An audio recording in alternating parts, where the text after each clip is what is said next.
Assalamualaikum warahmatullahi wabarakatuh. Perkenalkan, nama saya Muklisa, Prodi Bimbingan Konseling Islam.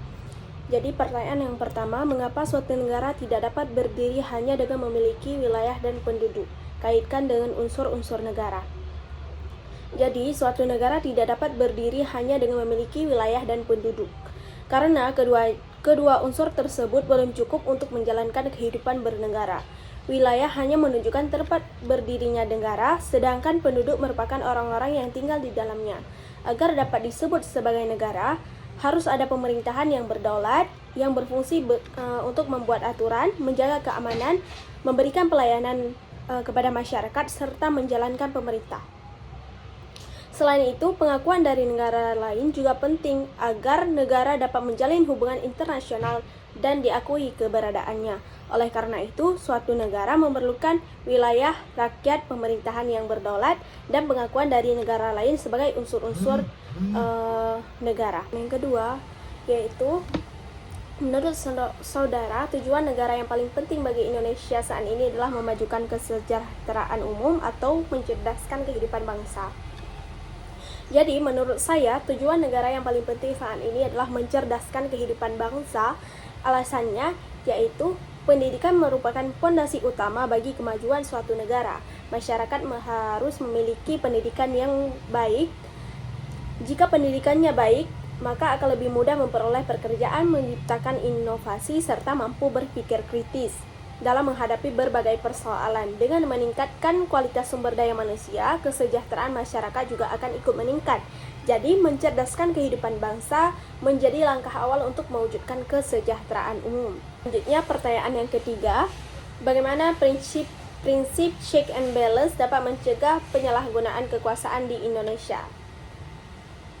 Jadi, prinsip check and balance bertujuan agar kekuasaan negara tidak terpusat pada suatu lembaga saja. Jadi, setiap lembaga memiliki kewenangan yang berbeda dan saling mengawasi, sehingga peluang terjadinya penyalahgunaan kekuasaan menjadi lebih kecil. Contohnya, seperti Mahkamah Konstitusi.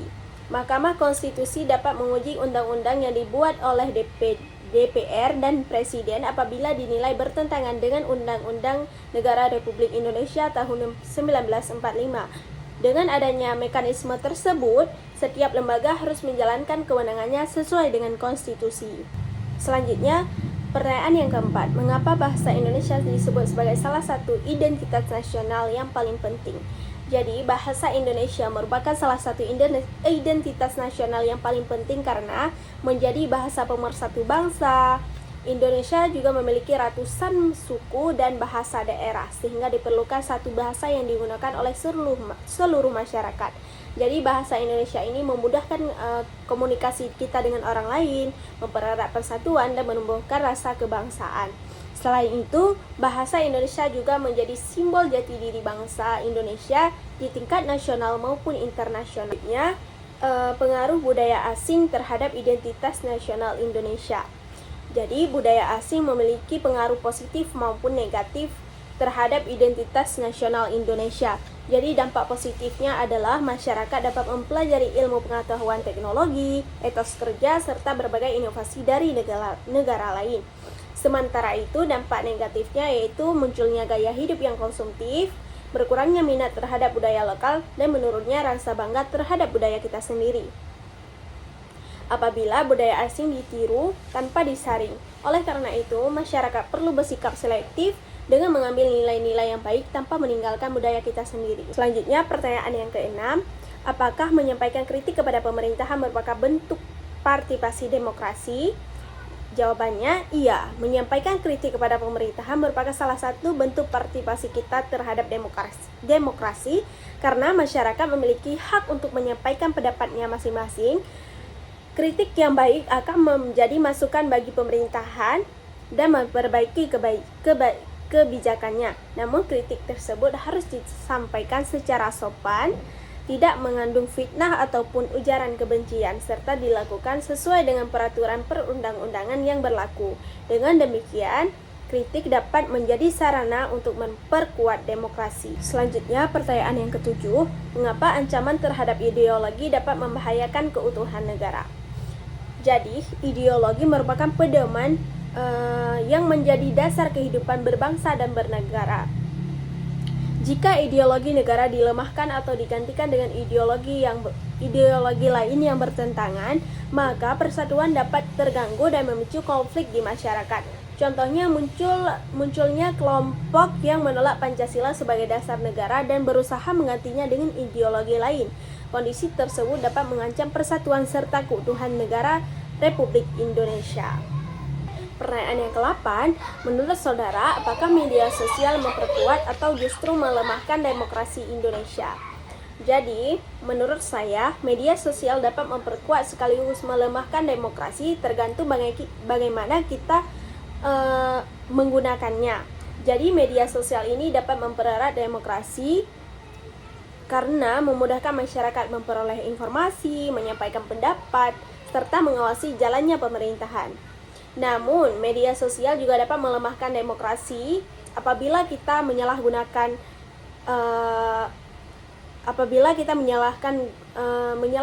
media sosial, seperti menyebarkan hoaks, ujaran kebencian, atau informasi-informasi yang dapat memecah belahkan masyarakat.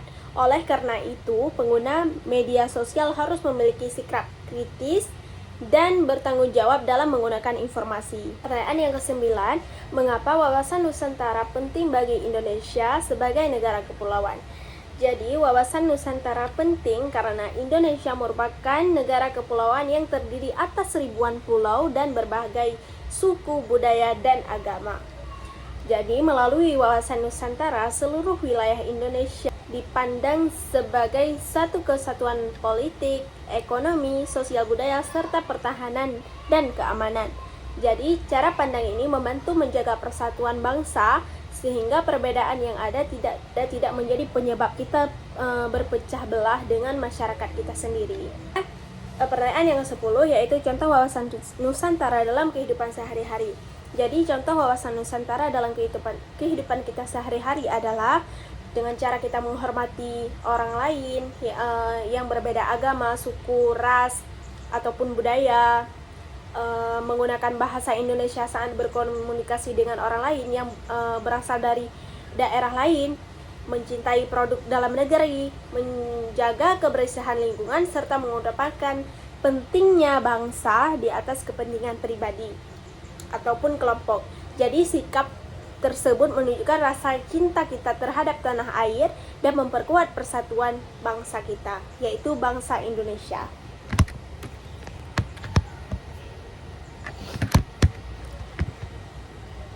Jadi, selanjutnya pertanyaan yang ke-11, pendidikan kewarganegaraan yang manakah yang paling penting untuk menghadapi tantangan Indonesia saat ini? Jadi, menurut saya, materi yang paling penting adalah Pancasila sebagai ideologi negara karena menjadi dasar dalam menghadapi berbagai tantangan seperti globalisasi, penyebaran hoaks, radikalisme, dan menurunnya rasa persatuan. Jadi materi ini berkaitan erat dengan Undang-Undang Dasar 1945 yang menjadi dasar hukum negara. Demokrasi yang mengajarkan partisipasi masyarakat serta bertanggung jawab. Juga wawasan Nusantara yang memperkuat persatuan Indonesia. Jika masyarakat memahami dan menerapkan keempat materi tersebut, Indonesia akan lebih siap menghadapi berbagai tantangan di masa depan. Selanjutnya pertanyaan yang ke-12 yaitu mengapa Undang-Undang Negara Republik Indonesia tahun 1945 ditempatkan sebagai peraturan tertinggi dalam hierarki peraturan perundang-undangan. Jadi Undang-Undang Negara Republik Indonesia tahun 1945 ditempatkan sebagai peraturan tertinggi karena merupakan hukum dasar yang menjadi landasan bagi seluruh peraturan perundang-undangan di Indonesia. Jadi semua undang-undang dan peraturan harus dibuat sesuai dengan UUD 1945. Jika terdapat peraturan yang bertentangan dengan UUD 1945, maka peraturan tersebut dapat dibatalkan melalui mekanisme pengujian yang telah ditentukan. Dengan demikian, UUD 1945 menjadi pedoman utama agar sistem hukum di Indonesia tetap tertib, konsisten, dan sesuai dengan tujuan negara kita, yaitu negara Indonesia.